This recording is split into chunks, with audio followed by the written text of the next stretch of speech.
So when was the last time a really young person made you feel like an old man?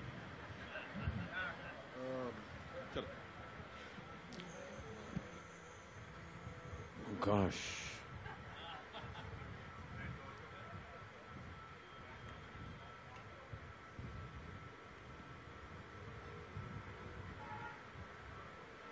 I was shooting for a film on one of the streets in Mumbai some years ago. And somebody came and said, you know, my mother is a great fan of yours, and can she come and meet you? And so she was almost an invalid. She was brought on a charpai to the shooting set. And I bent down and I met her. And she must be close to 90 years old. And she said, Beta, मैं बचपन से तुम्हारी तस्वीरें देखते आ रहा हूं.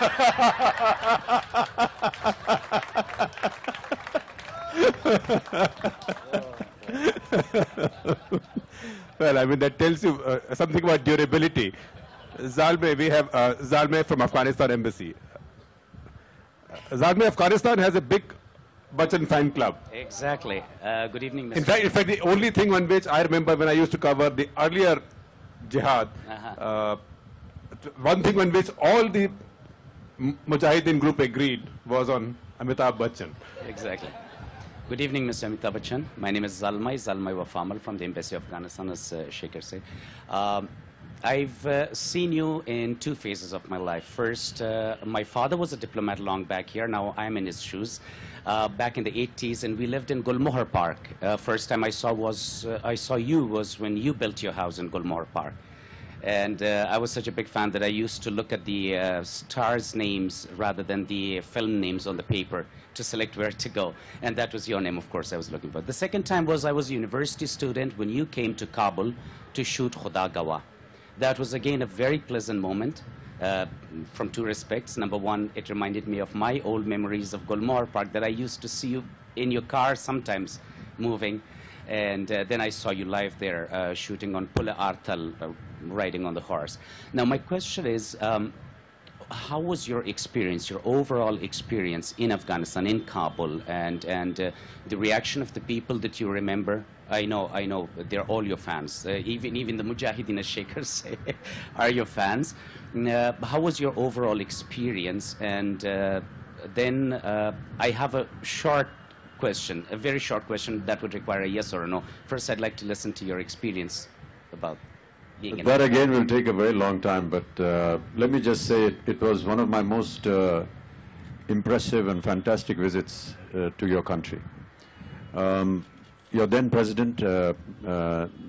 Najibullah. Dr. Najibullah, he had been a great fan of Hindi cinema, and I remember that when I had my accident on the sets of Coolie, he was, I think, on a flight to Moscow from Kabul, and he turned back and came back because he wanted to inquire after my health, and I was always very grateful for that. But he had been sending many requests to the government of India that if he could ask us to come and shoot there or make a film there. And when we got the opportunity, we actually went there. It was a most amazing experience that I've ever had. As you rightly said, you know, at that time the Mujahideen were very aggressive, and President Najib had two young daughters who were also fans, and one of them, who was very small, I think her name was Muskan. Am I right? Yeah. Muskan, yeah. Yeah. She told her father, you know, Amitabh is coming, and what is going to happen? The Mujahideen are bombing Kabul. Please tell them not to bomb today. So we happily landed, and it's full of so many experiences. You know, a normal flight path of a plane that comes into land is, you know, you start slowing down from a very distant place and then you finally land. But in Afghanistan, you couldn't do that because you could be shot down. So you actually flew at almost 39,000 feet above Kabul, and then you circulated in a circle and came down into Kabul. We went to see some warlords who were with us in Mazar-e-Sharif, which is the place where we were shooting. And the experiences that we had on the way, where the army was guarding certain places. And the moment we landed there, they reversed their rifles and they put a flower in the barrel just as a welcome gift.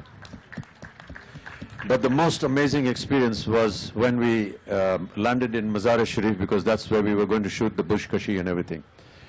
And President Najib had organized a lot of security for us. You know, we used to walk with tanks and planes flying over us just to protect us. So when we landed in Mazar-e-Sharif, we drove into the city, and I found hundreds and hundreds of people on the streets. And I said, wow, this is great. So many people have come to, you know, greet us. How does this possible? This is a very remote area. He says, no, we're all fans, but they're not here to come to see you. They are people who have left their homes and have come out on the street to tell you that whichever home you pick to stay in, you are free to do that. So they've all left their homes and come on the street and said, you choose where you want to stay, and that home will be yours.